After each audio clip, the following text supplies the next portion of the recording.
Welcome to the 20th century, Jack Deth. We're talking Trancers. Hit it.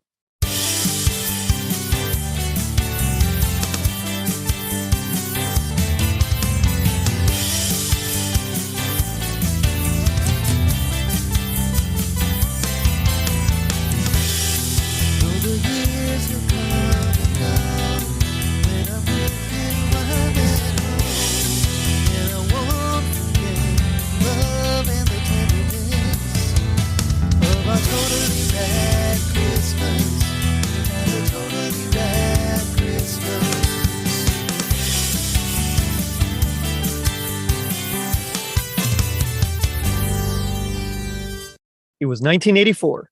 This Is Spinal Tap was released. The Boston Beer Company, makers of Samuel Adams beer, was founded. The doomsday clock hit 3 minutes to midnight, and police trooper Jack Deth and baby Helen Hunt tracked down a psychic murderer at Christmas time. I'm your host, Jerry D, with another episode of Totally Rad Christmas, the podcast that talks all things Christmas in the 80s. Toys, movies, specials, music, and fads. If it was gnarly during Christmas in the 80s, we got it covered. Now, joining me is a Totally Rad Christmas all-star and a couple of brand new guests. From the Cult Film Club podcast, it's Jaime, Shawn, and Pax. Guys, how's it going? Hey, Jerry. Good to be here. Definitely doing good tonight. Yeah. What is up? Super excited to talk about the awesomeness that is this movie. Yeah, this one was, and I remember seeing this like way back in the day, but I had completely forgotten about it until I happened upon like an obscure, are they Christmas movies list? And all of a sudden I saw it and I was like, yes, I got to cover this. And my first thought was Shawn, just because of your show. It was you guys. So I was like, you guys got to come and talk about this movie because it's just so rad. It is definitely, we haven't hit on any of the Empire Picture stuff or Full Moon stuff on our show. So I'm glad to finally be talking about some of the stuff. I took a deep dive this year specifically into Trancers. I was familiar with the first movie, but I went through and watched all six. There's six. Yeah, I'm still alive. Yeah, amazing. And I don't know if you guys know this, but on Cult Film Club, I usually have blue streaks in my hair, but for this podcast, I changed it to red streaks. No one's gonna know. No one's gonna know who you are. And I got rid of my T-bird. So. Oh, that's a shame.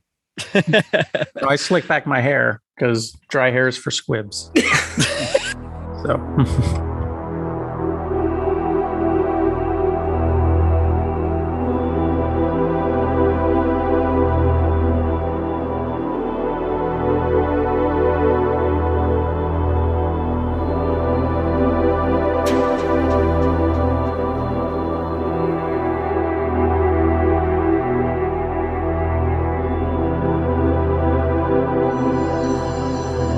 Man, this movie, well, first of all, Tim Thomerson as a starring role, that just kind of blew my mind because I actually knew him as the cheating tennis instructor or aerobics instructor from Who's Harry Crumb. That was how I remembered Tim Thomerson. Wow. So that's right. Yeah. So when I saw him as the leading man, I was like, what is going on here? That's a deep cut. Yeah. I'm very familiar with Tim Thomerson as the other guy or the sort of comic relief in movies that are kind of similar to this. So movies like Cherry 2000. Oh yeah.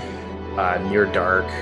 He was the desert guy, wasn't he, in that one? Yeah. Lester he was the crazy or something desert like that. guy with all the bee bites or the bee stings all over his face. Yeah.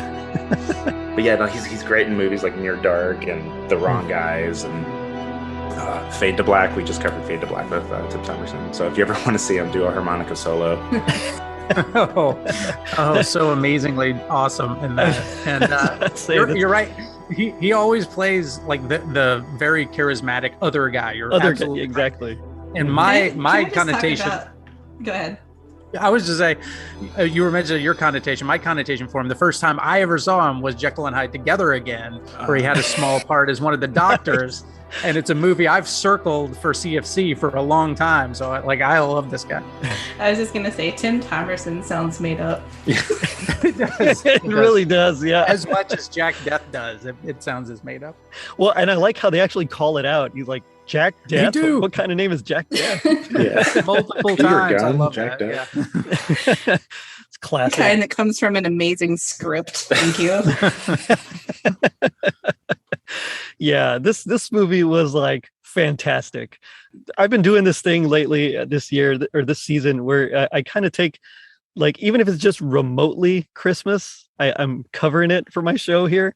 And this one I think has more Christmas than a lot of some of the other ones I've done. I was surprised at how much Christmas was in this movie. For real. For the kind of movie it was. When we started listing the things, I was like, oh, I'm so glad there was a punk song where they... Yeah. Punk rock jingle bells, totally. Yep.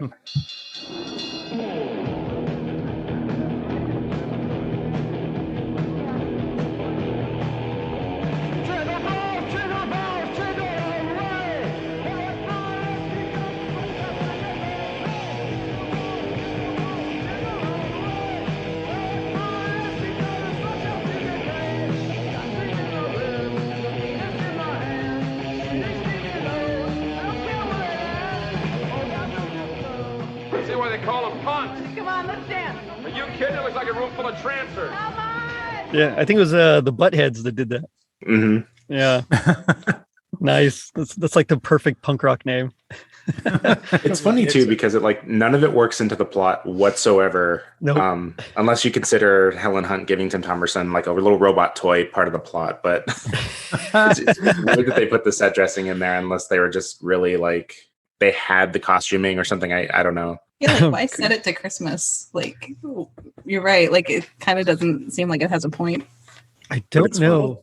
Anytime though, I mean, it was fun to see zombie Santa get the Yeah, crap. it sure was.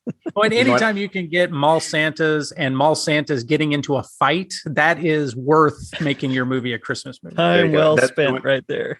That's probably like I would guess that was probably the germ, right? They were like, I don't know, maybe they were writing it during Christmas time or something, and they saw a mall Santa. I was like, wasn't it be cool if he was like a zombie? Totally. That's where it started. Yes. Yeah. Well, see, now mall Santas are like really good, but like back when we were growing up, I mean, I remember they're there were pretty a few scurvy. that quite looked just like his Trancer form. Yeah, totally. Totally. So instead of the white furry cuffs on the arms and stuff, it was like that yellowed. yeah, it was stained. off color. It was like an off-white. Yeah. No thanks. Yeah, but like I covered that.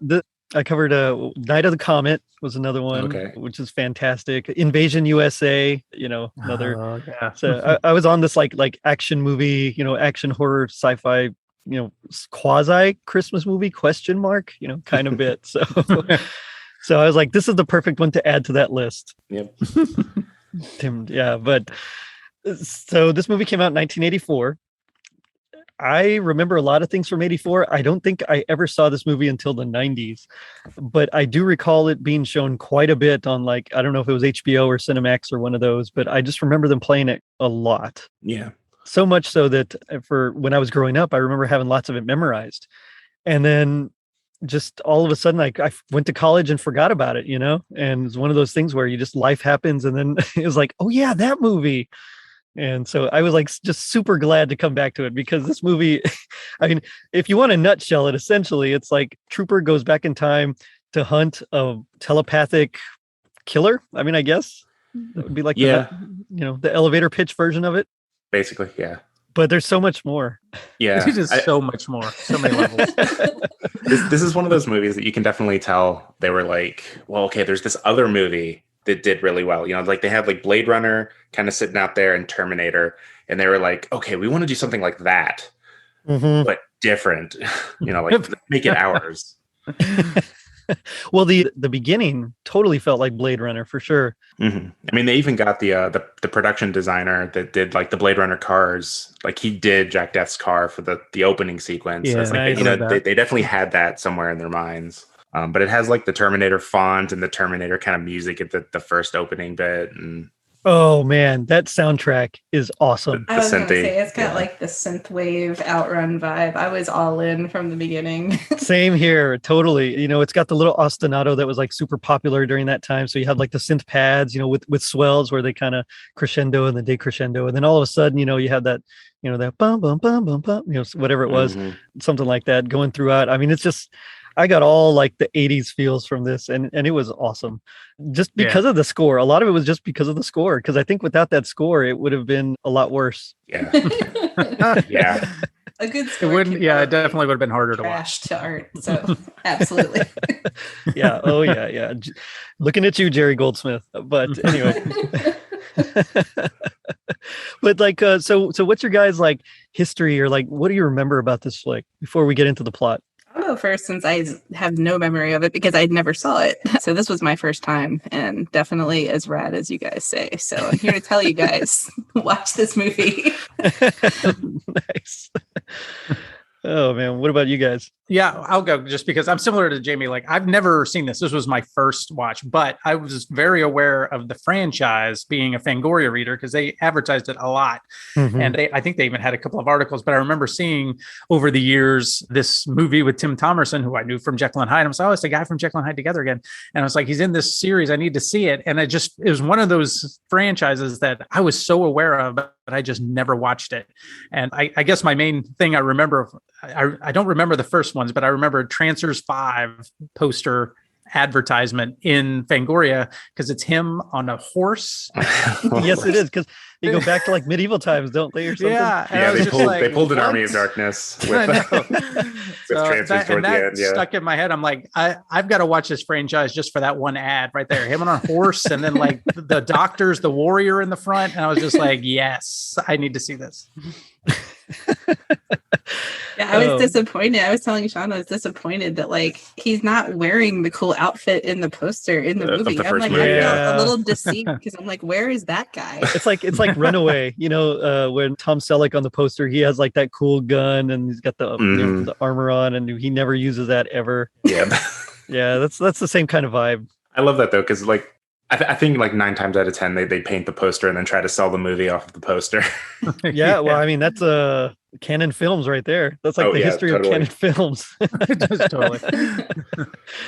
Yeah, I mean, I was aware of this one in the late 80s, but I didn't see it until the early 90s. I caught it on video.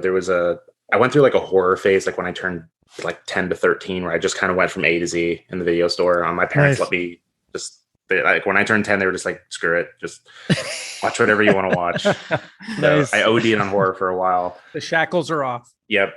And then I kind of like pivoted at some point, like in 91 or whatever, and started like digging into sci-fi. And this was one of the ones that if you walked into the sci-fi section, like Tim Thomerson stuff was all over the place, especially with these Empire movies and stuff like that, with like Zone Troopers and some of the other crazy ones he did with them.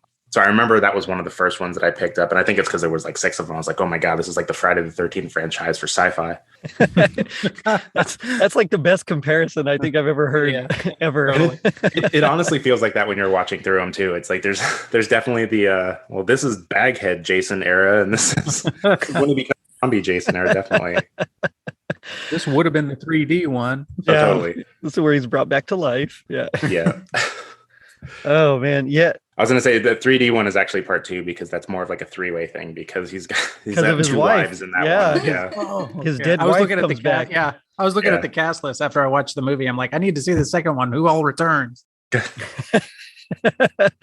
Yeah, I've never seen any of the others. Although there's even like short little 20-minute that they call like Trancers 1.5 essentially. I saw Yes. that. Yeah. So there's an unreleased film, an unreleased Empire Pictures movie. I think it's what's it called? Pulse Pounders, I think. And Great name. whatever. It is a great name. But basically what it is they had like 3 or 4 films that they hadn't made sequels yet to, or they were going to make sequels or whatever, but they just didn't have the budget or the funding or whatever. So what they decided to do was make small vignettes that were kind of pseudo sequels to all the movies, and they put them together in an anthology movie, and that never got released. But there was a Trancers part, and if you've ever seen the movie The Dungeon Master with Richard Mall. Oh yeah. Wow. Right, crazy. That has a sequel that's a mini movie in that chunk. And so yeah, it's a whole thing. But yeah, I think it's called City of Angels or City of Lost Angels or something like that. I don't know, but this concept sounds amazing. Like I think more people need to do that because that's just awesome to me. Like It's a great idea. movies that are just not going to get like a full sequel, but hey, we want to know what else happens, or we want to see another adventure. I mean, that's like that. I mean, that just sounds cool. Like I'm all in on that. Yeah. I'm surprised the Marvel Universe hasn't started doing that in MCU films with some of the ones that are like, do we really need another? They tried to with They those. did a few of the one shots. Yeah. They had them for a bit, but then like some of them were just odd and didn't really have anything to do with anything. They were. It was kind of weird. Although I guess it is like a one shot in the comics, though. I mean, that makes a lot of sense. So, but yeah, I mean, I guess we can just go ahead and jump into it. I mean, I don't even know where to begin because this is just a crazy premise. But it kind of starts off where immediately we're introduced to Jack Deth and like what a trancer is, because he goes to like a diner, and the waitress ends up attacking him. She just goes like crazy zombie lady with a meat cleaver. It's awesome. Yeah, that was the part where Jaime was like, "I'm all in." Yeah, you had me at hello. Yeah, for real. Thought it was clever. Just I know it's probably not a very high budget film, but just the fact that it is a futuristic sci-fi movie, but the majority of the movie actually takes place in the 80s, so it's okay that the world looks mostly normal while you're in it. Mm-hmm. So you only get kind of a taste of the future. So I thought it was a good use of like the budget, I guess is what I'm saying. It's very Time Cop. It starts off in the future, and then you go back to 1990, whatever it was. Or like Bill and Ted. In France, this movie is called Future Cop. Yeah. According to some posters I've been looking at. Nice. Future Cop. I mean, I guess that's accurate. Yeah, it's very literal. Yes, it's very literal. Yeah.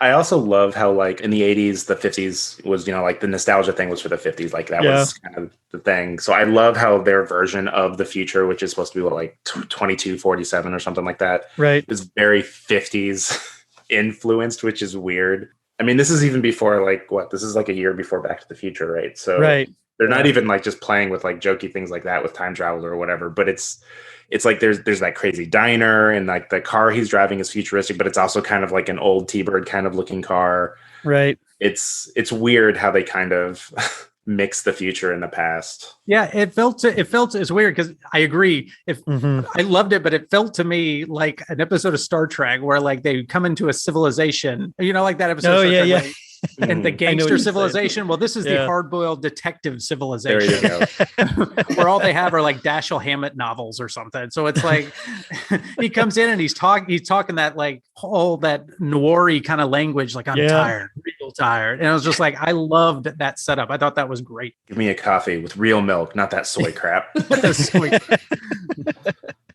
It kind of reminded me of like the 89 Batman franchise, and where they tried to make it in the 80s, but it was also like a lot of the vehicles or uniforms of the police officers, 50s, just very 40s, gangsterish, same thing. And so it's like they try to make it timeless, but at the same time you have no idea where or when you're supposed to be. Exactly. It's timeless, but it's also like specifically that. Like Tim Burton tries to do it, but no, that's Tim Burton. Like I can feel it. Yeah, and I got that same vibe from this as well. It's like, okay, so I guess they're trying to make it in the future, but yeah, I mean that whole scene. I mean, yeah, and you can tell when the stunt woman is in there because I mean, you can just tell. I won't say why, but it's just one of those. I kind of love that. That whole thing. It reminded me of "I'm Gonna Get You, Sucker." And when that the stuntman takes over and he's like a short little Hispanic guy with like a mustache and something takes over for the girl, and that or Ladybugs, like Spaceballs, or Spaceballs, exactly. Yeah. You idiots! These are not them. You've captured their stunt doubles. It's like totally from their playbook there. But I love how the other like patron at the diner like sees the Jack Deth's about to like shoot the waitress, and he like tries to defend her. He's like you're gonna hurt this poor old lady. It's like she just tried to kill me. Yeah. Right. I kind of love the world building in that, because on the one hand, there's like Trancers are a problem, enough so that the entire police force is out trying to track down all the Trancers and what do they call? I've just watched this movie twice in a row.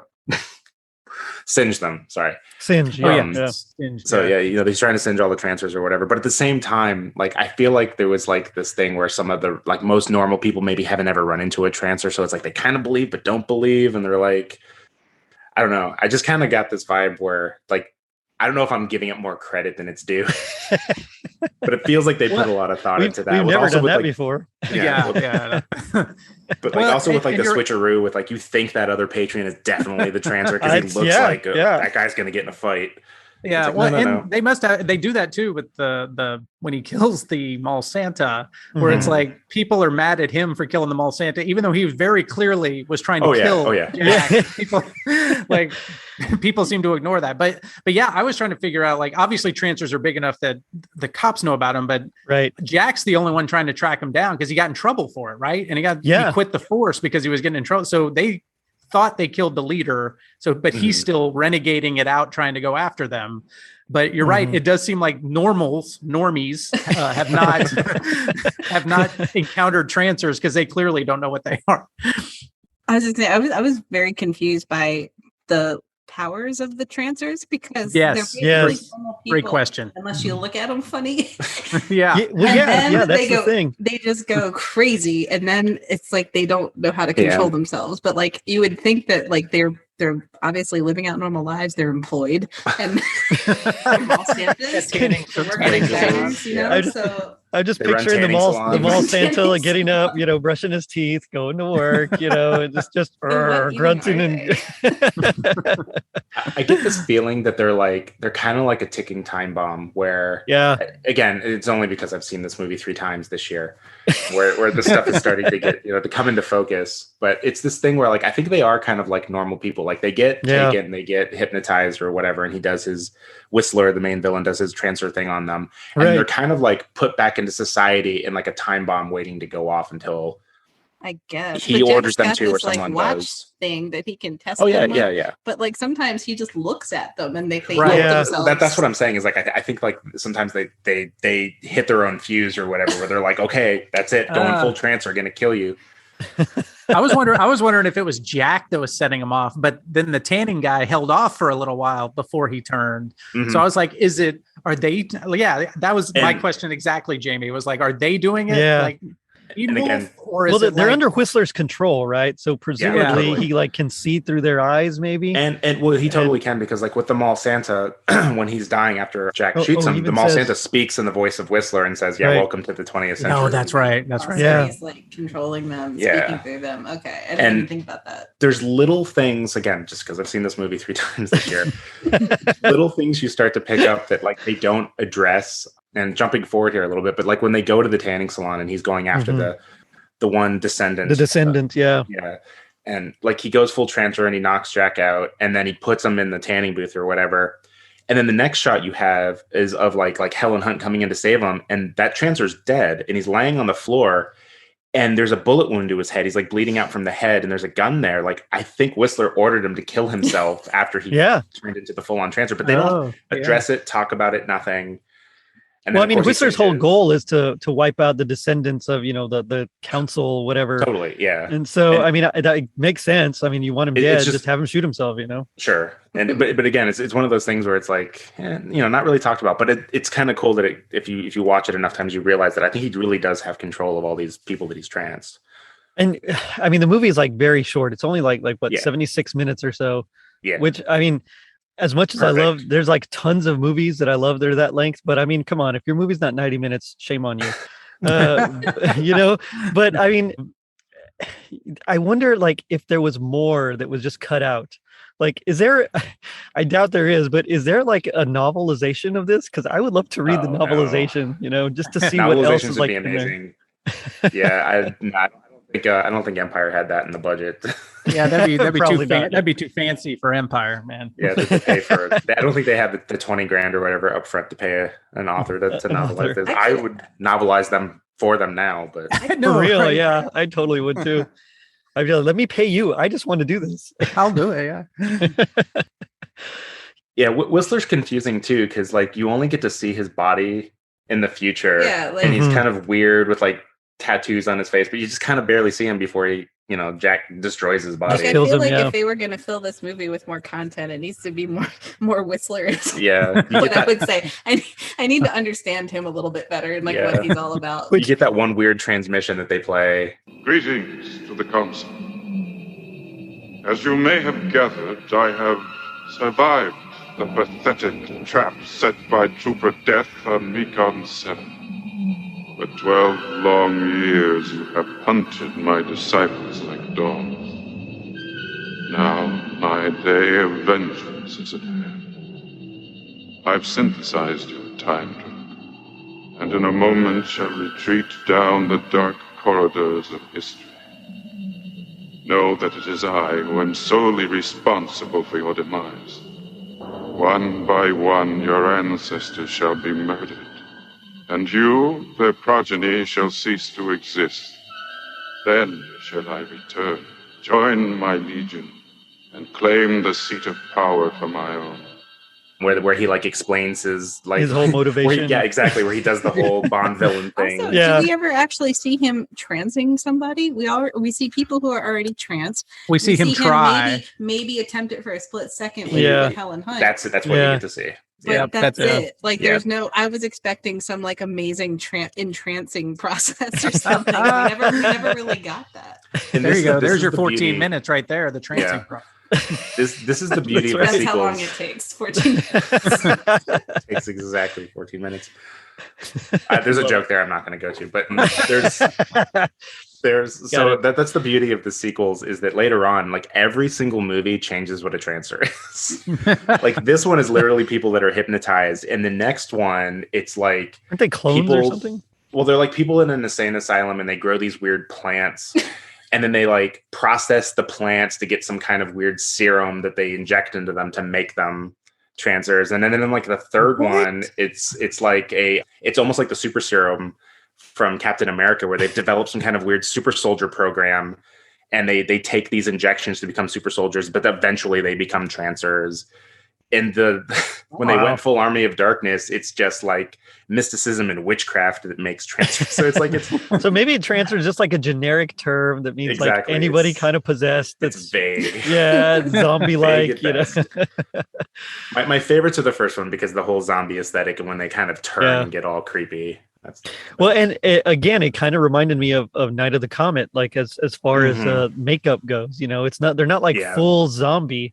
But at the same time, they're definitely not like just regular human. So I really dug it. I kind of like that weird mix. You know, it's like that in between. It's just so vague. Yeah. This was a good time for zombies because there wasn't like, like there was a couple years or like 4, 6 so years, whatever, between the two, Romero, Dawn and Day.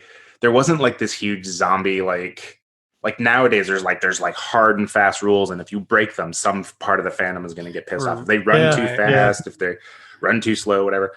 This was a great period where it's like they could kind of be whatever. Yeah, it's just like go nuts. Yeah, it's however you define it. Well, and isn't like the original definition of zombie, like from the Haitian culture, isn't it really just like someone that was kind of possessed or something? Yeah. Mm-hmm. So I mean, it kind of makes sense, I guess. It does, yeah. It does kind of feel like it's more in line with that. I don't know, but all I know is when that mall Santa attacked, that was a fun fight. And what would you like Santa to bring you for Christmas this year? Mr. Potato Head, hungry, hungry hippos, John Doe the Mandroid. Lena, I need to talk to you. Not now, okay? Listen, I'm not crazy. I need your help. A Transformer the Decepticon, and John Doe the Mandroid, and a new slot car because my stupid sister busted my old one. Hey, Santa, are you listening? What's wrong with Murray? He's a trancer. A what?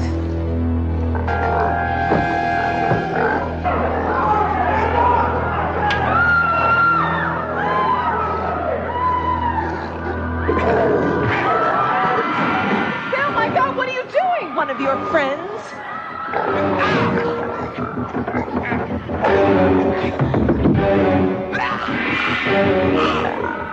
Security, we've got trouble at the North Pole. Oh yeah, he tries to impale him with some reindeer antlers. Oh, totally. And the Santa Village with the fake snow. Totally like all about it. I don't know. You noticed that? It was like the two really, the two, they're like watching, just like whoa. Loved it. I pointed out to Shawn too, the kid that was sitting on Santa's lap. I'm pretty sure he's like the same kid that was in the younger brother in The Great Outdoors, and then also Girls Just Want to Have Fun, who Helen Hunt would also be a co-star of that movie. So I thought that was a fun little connection. I recognized him and I was like, I got to look him up, and I never did, which I'm kind of ashamed now because as soon as I saw him, I was like, man, this kid looks so familiar. What is he from? And I think you're right. He was definitely commercials in the 80s. I can tell you that much. I loved the slow motion like nutcracker falling on Jack. yeah. Crazy thing is, because I work at a Christmas store, we have nutcrackers like that size, and they are heavy. So, yeah, he was good. He was smart to roll out of the way there. That thing totally would have messed him up. I think you should come up with like a Trancers ornament or something, and like hang it at some part of your store and see if anyone notices, or they win a special prize if they come and try to buy the Trancers ornament. Like the Christmas pickle or something. See if you can find the Trancer. Christmas Trancer. Where's the Trancer on the tree? I'm in. Let's do it. Trancer? Just take like a normal Santa ornament and make him look like a Trancer, paint his eyes a little bit. That's right. That's like the perfect like I'm surprised I didn't make that joke, like Dasher, Dancer, Trancer, Prancer. That's true. Again, yeah. I love Empire, but they didn't have the budget for the tagline guy either. They didn't. Welcome to the 20th century, Jack Deth. I gotcha. Although I did think it was like a really creative way to go back in time, like being, possessing your ancestors. Like I don't recall that from seeing that anywhere else. Yeah, the closest thing is like Quantum Leap, but even that was not closest. Yeah. That's just you're just stuck within your lifetime of experience or whatever. But yeah, no, that is a really fun way. And it's even weirder because they inject you with something, and that sends you back to your ancestor, and then you take an antidote for that thing and return. I was like, I'll give it to them. That is very unique. I've never seen anything like that. Yeah. Well, like you said earlier, cocaine, man. Yeah.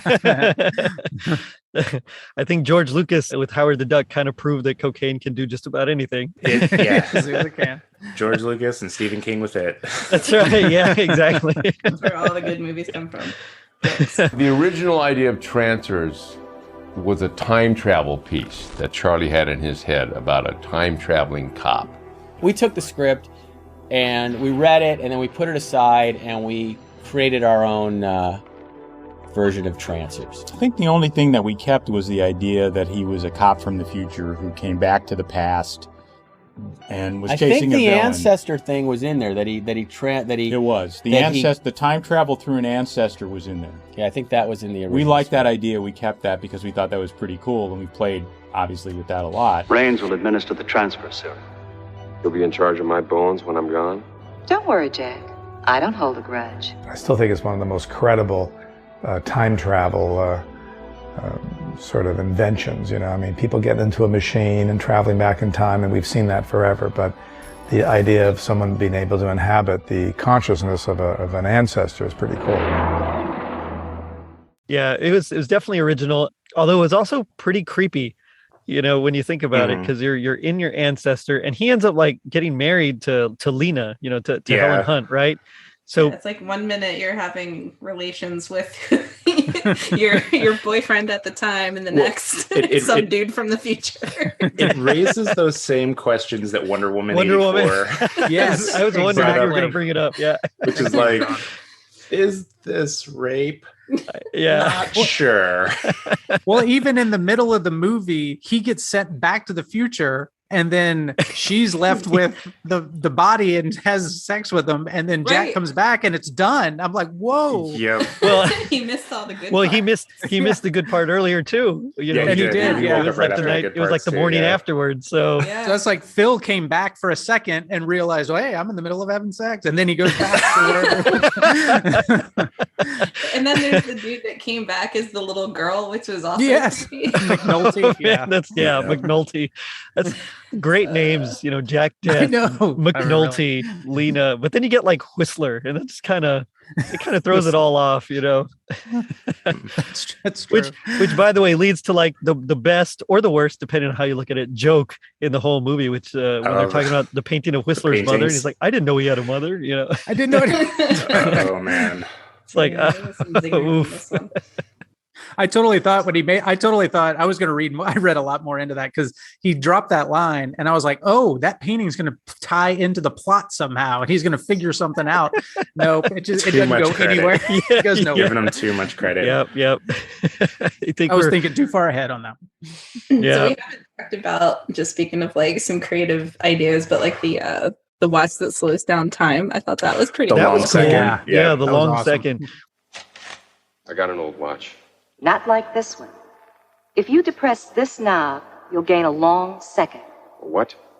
1 second stretched to 10 for the person holding the device. Now, while you will have complete freedom of movement, the rest of the world will appear to have stopped. Could have used that on our last date. Let's give it a try. No, it has a single-use generator. When the long second runs down, the watch will dissolve, so don't waste it. Which was a really long second. That was That like was, 6 seconds. that was the longest 10 seconds known to man. I love how he spends like half of his 10 seconds like being amazed at what he's doing. Just staring at Whistler, kind of like walking past him, but refusing to not turn his head where he's not staring at him. It's just, Like he's having an acid trip. He's like, whoa, look at this stuff.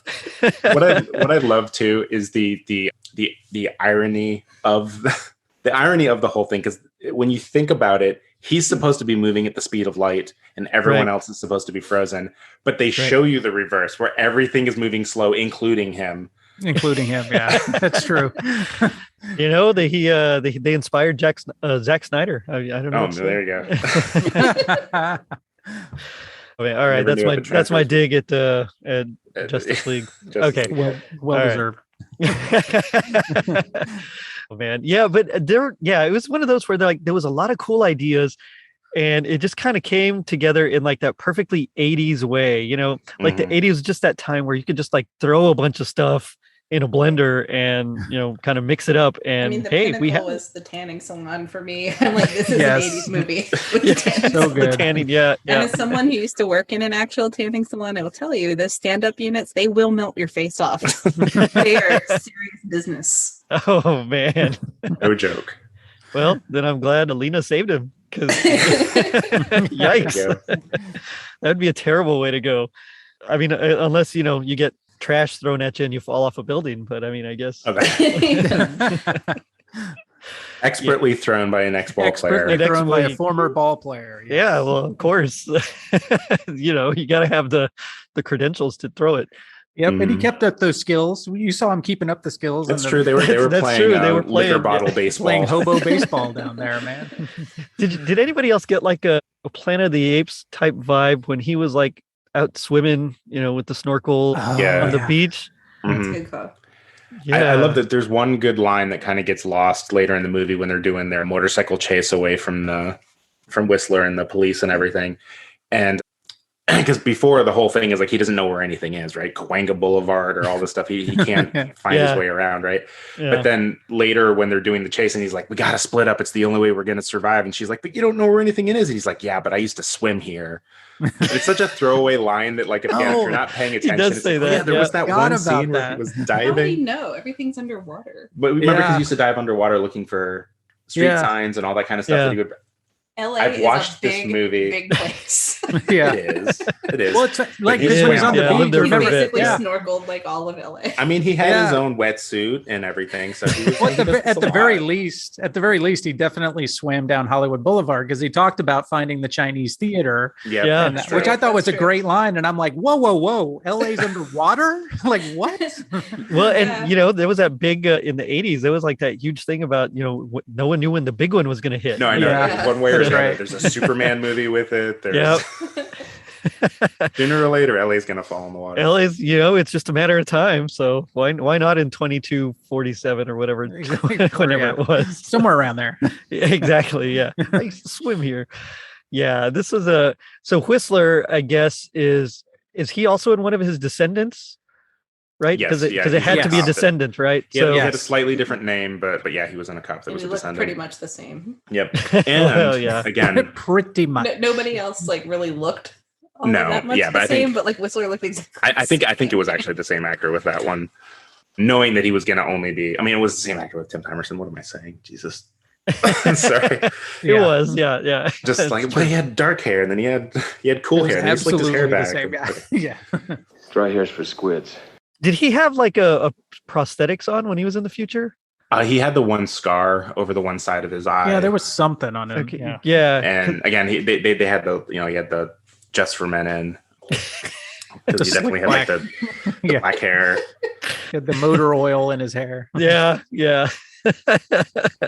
But that was another thing I was going to say that's kind of like a throwaway thing in that last sequence is when Whistler has Helen Hunt, and he basically tells Jack Deth about his future is like Phil and her, like the guy that Jack Deth is in, his descendant, get married and have kids, and eventually that leads to Jack Deth. So he's actually co-opting his like great grandmother.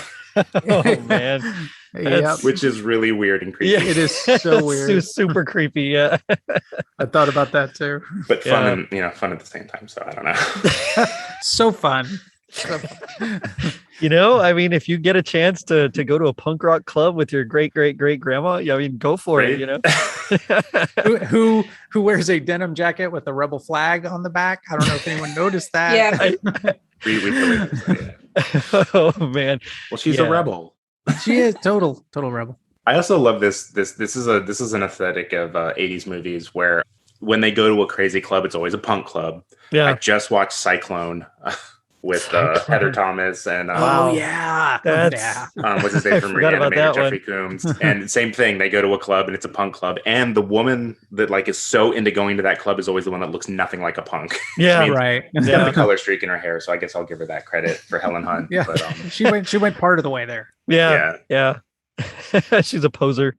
I mean, how old do you guys think he is, or is supposed Tim to be? Thomerson? Yeah, in this movie as his character. Yeah, as his character. Geez, I don't know. In his 30s, right? I'm just saying, it's or creepy early on 40s. multiple levels. That's true. She's supposed to be like 18, 19. Barely 20, maybe. I don't know. She wasn't old enough to know the 63 baseball card. that was before her time. Right. In the She's 80s. got to be like barely 20. Yeah. Wow. Yeah. Yeah, I know. Well, yeah, because Jerry the Punk's the only one to call it out. You're like, what are you doing with the old guy? Well, that's true. There's that, but there's also he calls himself out because when he first zaps back into to Phil or whatever, and he like gets out of the bathroom and he goes over where she's getting dressed to get ready for work or whatever, and he looks in the top drawer of the bureau and there's a whole bunch of pictures of like young women in leotards, and he's like, this guy's a shark. This guy's a shark. That's right. He did say that. He does say that. So he's got a type. Well, his ancestor had a type. Let's put it that way. Yeah. Well, we don't know exactly how old his ancestor is. I mean, That's true. He could be age appropriate. I don't know. He could be. But wait a minute. But he ends up marrying Helen Hunt. So apparently she's the one, though. Yeah, she's the one that made him change his ways. When you find Helen Hunt, you keep Helen Hunt. Yeah, it's true. Yeah, true. You story. no longer hunt after Helen Hunt. He'll be here all week, No. folks. Yeah, for real. I mean, I learned that from Paul Reiser, but Just pack it up. geez, We've reached peak comedy. I think we're allowed to make dad jokes. We're dads, right? Why not? Yeah, I mean, it's kind of weird. And then in part 2, his dead ex-wife comes back, and so then it's like a whole love triangle. And I was really bummed to learn that in part 3 they end up getting divorced or something. She's like remarried, right? They do, and oh my god, the future of Helen Hunt in these movies is amazing. So like in I was the going to 80s, say, which ones are she in? Yeah. so she's in the first three. Yeah. Okay. Wow. And All right. there's a bit of a gap between 1 and 2. So 1 is 84, 2 is 91. So they finally found the budget. I think at that point they were Full Moon Pictures, not Empire at that point. Gotcha. But what's crazy is just when you think of the Helen Hunt timeline, right? So you've got early 80s Helen Hunt is like girls just want to have fun. Right. And, Project X. Project X. Yeah. And, a couple of things where she's not, a huge actress. She's not Eventually big, she kind of did Next of Kin. But like by 1991, she was either filming or done with the first season before it aired of Mad About You, like which is going to air like that next year. So like she's already like, I'm the Helen Hunt that's going to become Oscar-winning Helen Hunt. Yeah. In a few years. And a few years after that. So was she just like contractually obliged to do it, or I think it was more of like Tim Thomerson got her the job on this first one, like he suggested her. And so I think at that point, like he was definitely falling in terms of his career. And I think she was more like, oh, okay, I'll do the second one. Sure, I'll come back and throw you a bone and we'll do that. And by the time I got to the third one, it's like they had already grandfathered in the story from the second one where it's like she kind of needed to make an appearance, and she does for like 5 seconds just to come and like serve him divorce papers.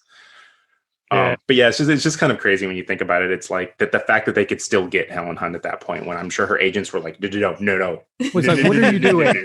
What are you doing? She needs not the movie. It's direct to video. What? Yeah, which is all the sequels weren't they? Mm-hmm. Wow. Back in the 80s, you could make a movie like this and put it out in theaters regionally. And it wasn't, it wasn't that much of a big deal. But by the 90s, it's like, no. You were fighting against Terminator 2s and Jurassic Parks and stuff. It's like, there's no way you're going to get theater screen time without a big budget. Yeah. Well, it's like, what did I just do? The 1984 made-for-TV movie, A Christmas Carol. And yet it was shown in the UK. It was like released in theaters. Released in theaters, yeah. Yeah. Again, that early 80s is such a great time for that, because it's like there's so many things that we tend to forget about theaters. Like there used to be a point where like only certain theater chains would show certain movies. Like you couldn't go see, like Terminator at every theater, everywhere, at every chain. It's like it was only at like Cineplex Odeon or something like that. They had the right to show it.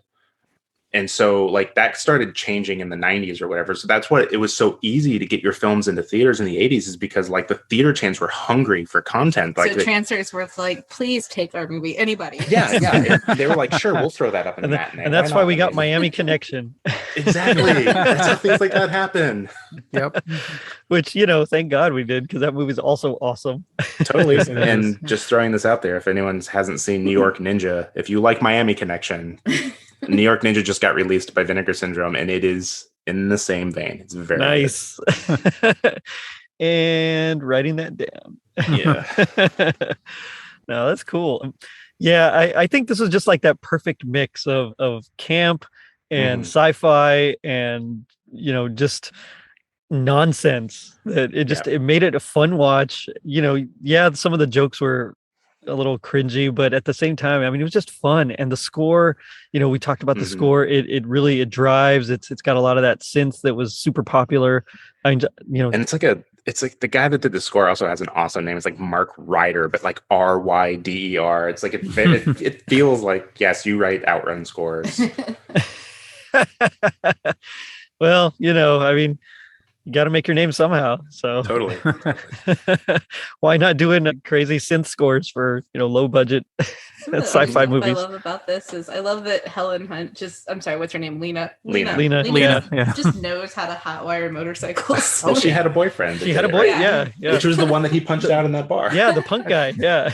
He came out and he saw his trashed motorcycle and he was like, huh? I thought it was cute too how she's all worried, like, could you just not be a cop for a few minutes? Like, he doesn't give a crap what you to do. He doesn't care. His whole mission is just to hunt Whistler. That's all he's. I was going to say he would shoot a hobo in a second just for the heck of it. I can't believe that they thought they were going to get Betty Davis like in this movie. Oh, yeah. I think they had her. I think they did have her. Yeah. Yeah, and then it was scheduled to play the old council lady? Yeah. Oh, okay. That would have been crazy. I mean, can you imagine Betty Davis being in this movie? Right. It's like when they got Orson Welles and Transformers the movie. Oh, yeah, it was totally. That was brilliance right there. Well, it's brilliant. Don't get me wrong. Couldn't imagine my childhood without that. Totally. Which, sorry to derail this again, but like they re-released Transformers back in September, and I just in the theaters, yeah. I couldn't get off work. It was awful. Yeah. I was so bummed. I wanted to see it so bad, and I did too. But I'm very thankful that I got to see it in the original run. They just re-released Rad too. Oh, did they? Nice. That's another great one. That's another one that I got a chance to watch. So it's like I know that if I went to the theater, it would just be a digital projection of the Blu-ray. Right. So it's like it wouldn't be the full thing or whatever. But just to see it on the big screen. Yeah. Well, which by the way, Rad also has a fantastic soundtrack. Oh God, yes, it does. John Farnham. John Farnham, yeah.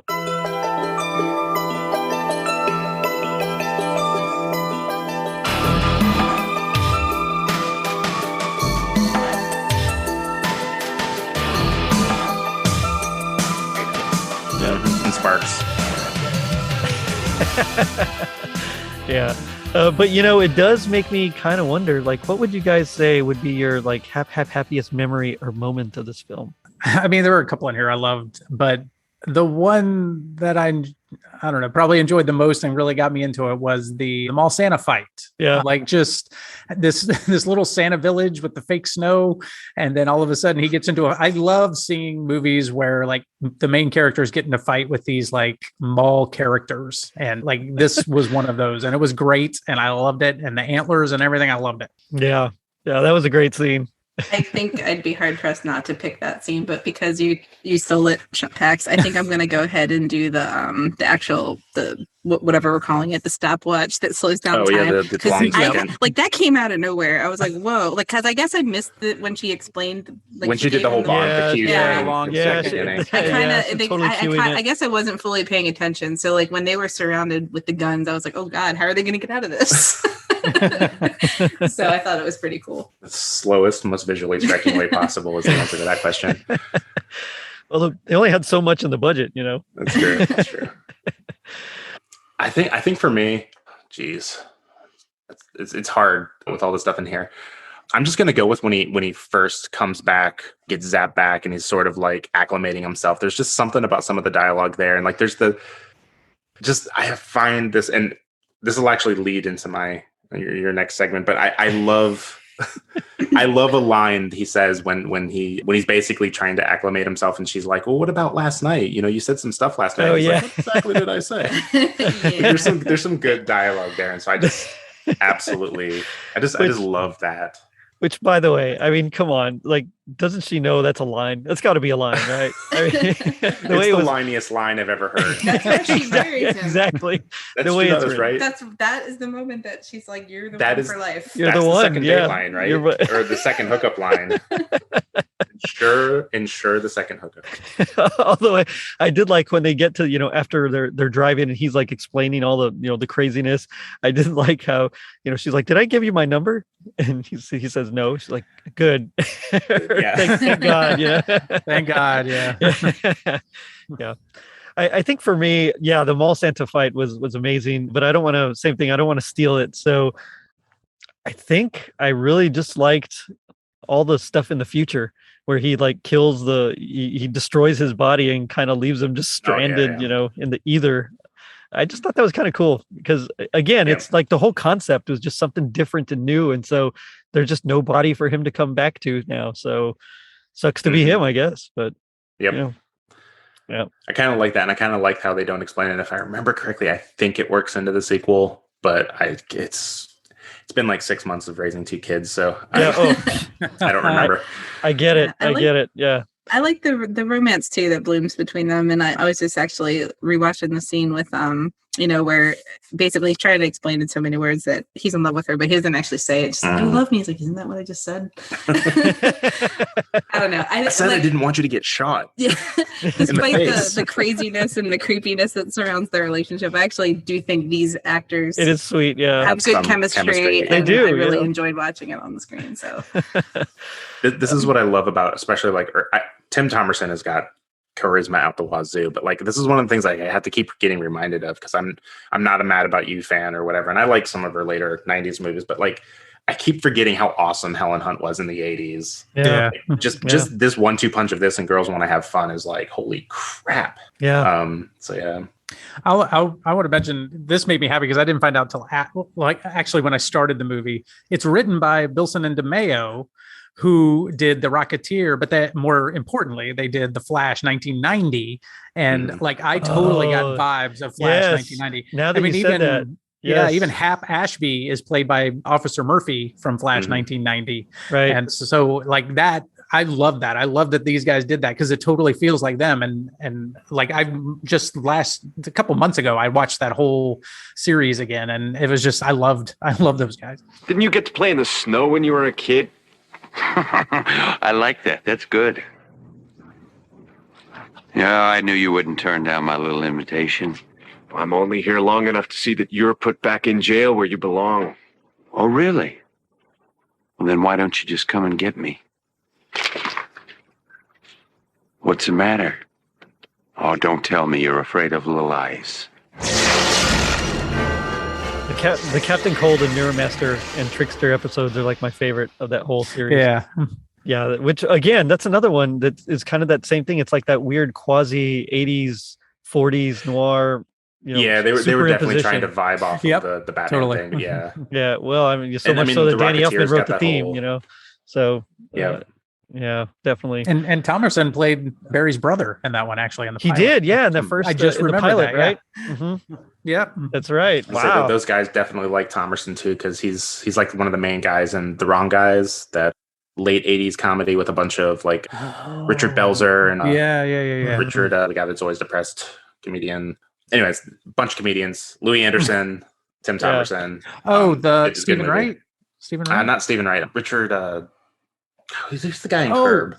Yes. Curb Your Enthusiasm. Lewis. Richard Lewis. Yeah. Sorry. Him. Okay. Took me a long time to get there. I got Larry David. I'm like, what? I know. I'm like, that's one of their movies too. Again with Tim Thomerson. Wow. Well, they got a guy. I mean, nowadays it seems like everybody's got a guy. You know, they like the people they love to work with. So I mean, I get it. But before we get into my next section, I did want to bring up that I like in the sequel, Richard Lynch is like the main villain. I mean, he's like you think 80s villain, you know, especially in like these types of movies. I mean, like totally. Where doesn't Richard Lynch come out, you know? Yep. And it's so like he was a good looking guy too. He's the guy that got burned, right? Yeah, he's all burned. Yeah. He was the guy that was like a really good looking like soap opera actor guy that got, you know, like his whole face burned. You know, it's just he plays such a good villain after that, which is such a horrible thing to say, but it's true. Yeah. I remember. Do you remember what is it? The Sword and the Sorcerer. Mm-hmm. Yeah. Oh yeah. Yeah. He was great in that. Yeah. But anyway, now we come to my favorite part of the show, which is a little segment I like to call "Gag Me with the Spoon." So this is where we do our best impression of our least favorite part of the of the movie here.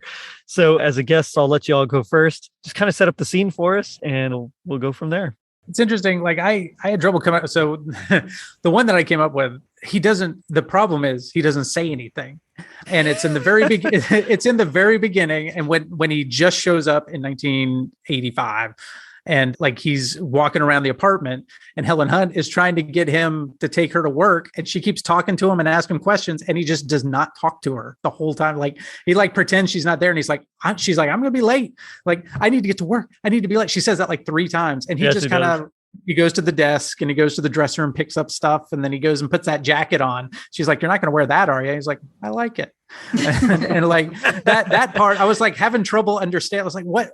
Like I went from the beginning where I loved him. And this part, I was just like, what's going on? I wasn't totally feeling it. And then that's when he puts the stuff in his hair and he's just like, what?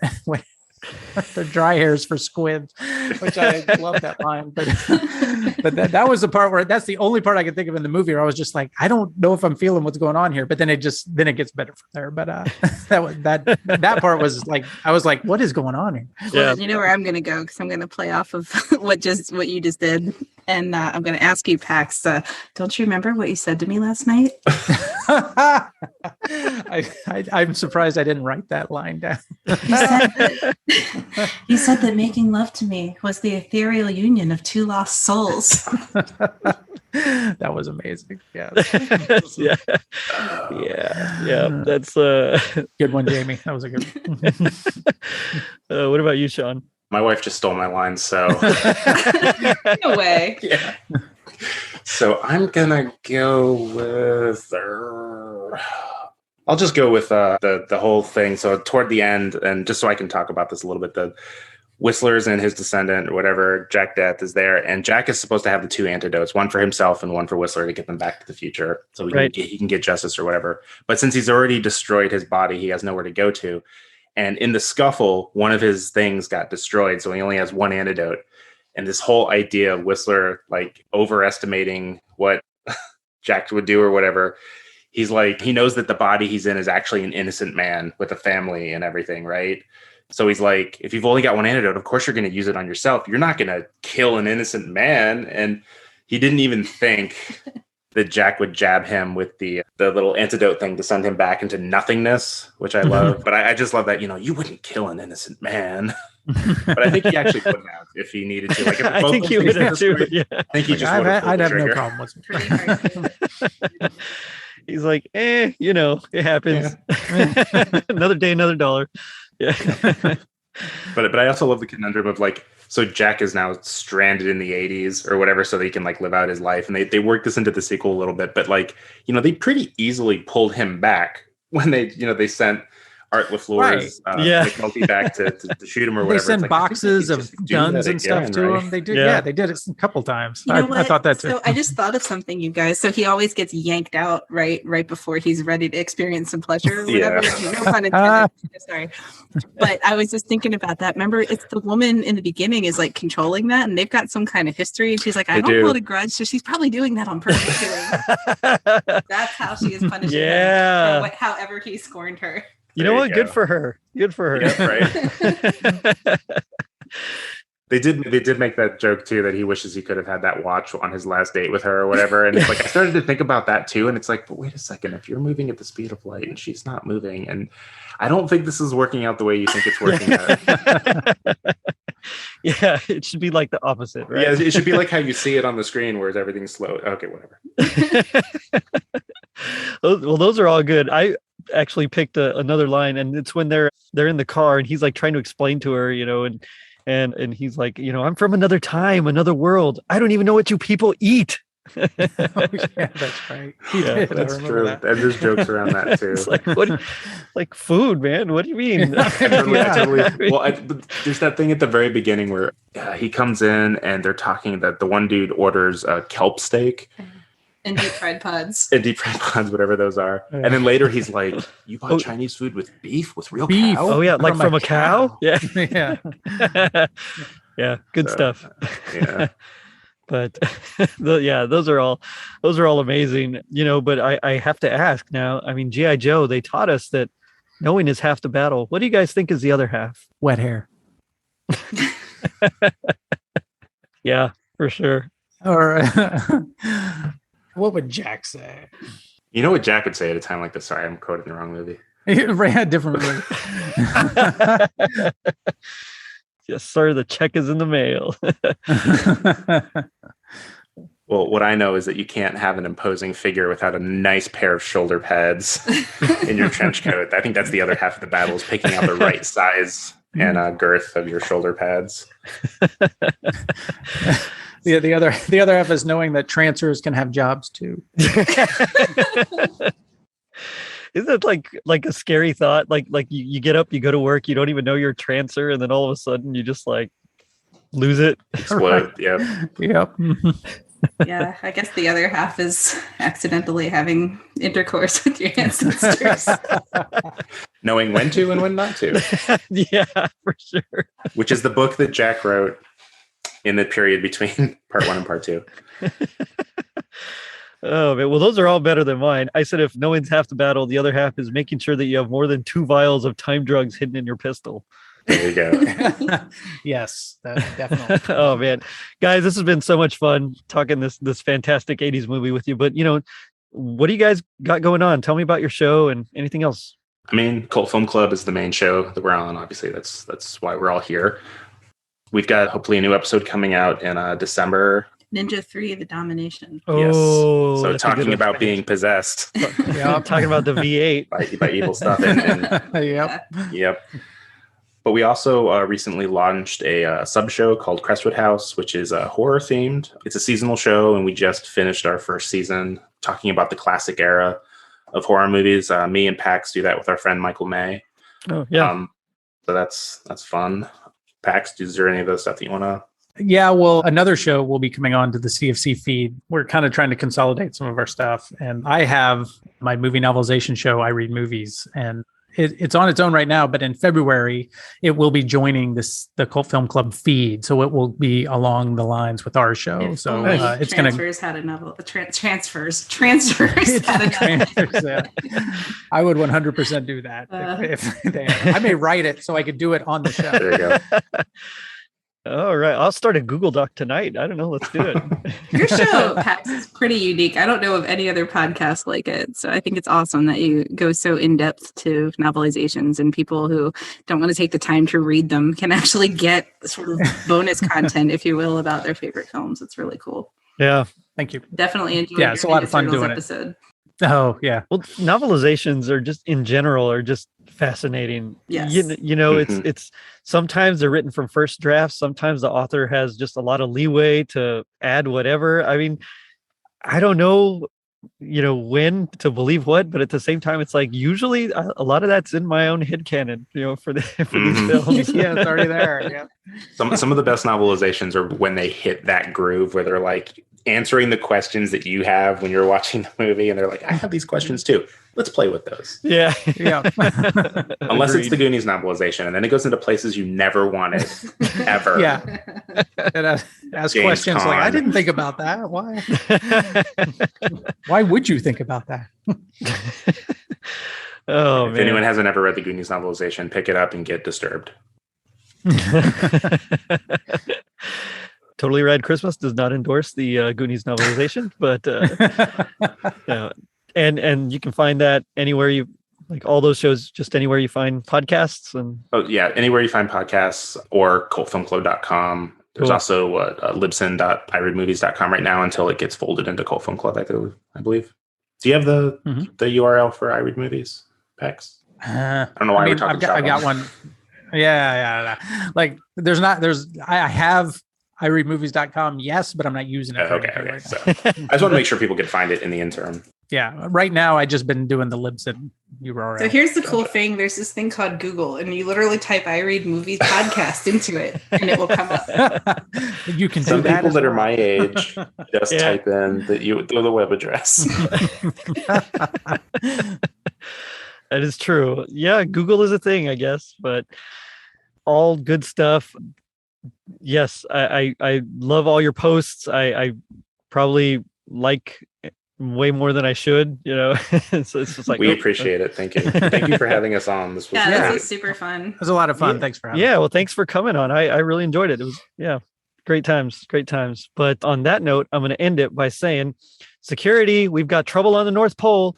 So check us out on our social media pages, Facebook and Instagram at Totally Rad Christmas and Twitter at Rad Christmas. And if you're feeling like Jack falling in love with his great-great-great-great-great-great-grandma, leave us a review on iTunes. Not only does it help us reach more people, but you also get a free sticker. Now, don't forget to check out our merch shop on tpublic.com and our brand new website, totallyradchristmas.com, courtesy of Tis the Podcast Elf Tom Crow. Later, dudes. I'm Jack Deth. I'm a trooper in the 23rd century. Jack Deth, Angel City PD. May I see your stats? What did I do? Under Section 7 of the Penal Code, the Council authorized me to administer you a transfer suspect examination. You can't give me a TSE without a warrant. I got your warrant right here, pal. Okay. I don't want any trouble. Hold that. My job is hunting Trancers. I got nothing to hide. Finding them, and singeing them. Look out!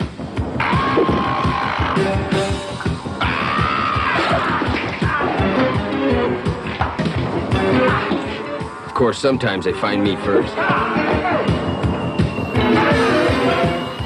Then it's a little more complicated.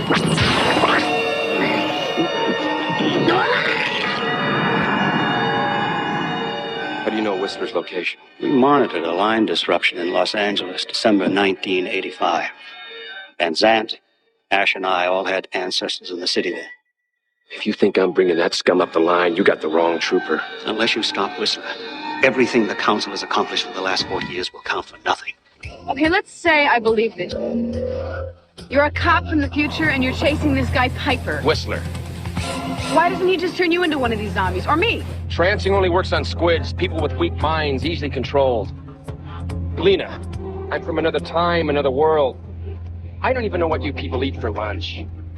Okay, I got fried rice, egg rolls, and beef chow mein. Beef? You mean like from a cow? I thought it was rough in the 23rd century. I didn't know how hot it could get. Jack? How's my tan? It was getting hotter all the time. Jack? I guess I just attract a certain element no matter what century I'm in. This way, mister! Anyway, I gotta run now. I want to ride with the lady. Over here, Ashby!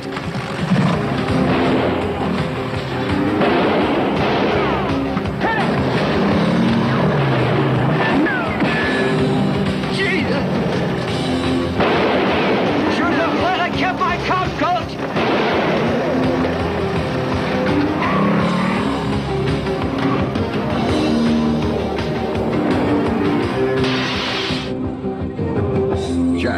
have this back. And he's never even been here before. Trancers,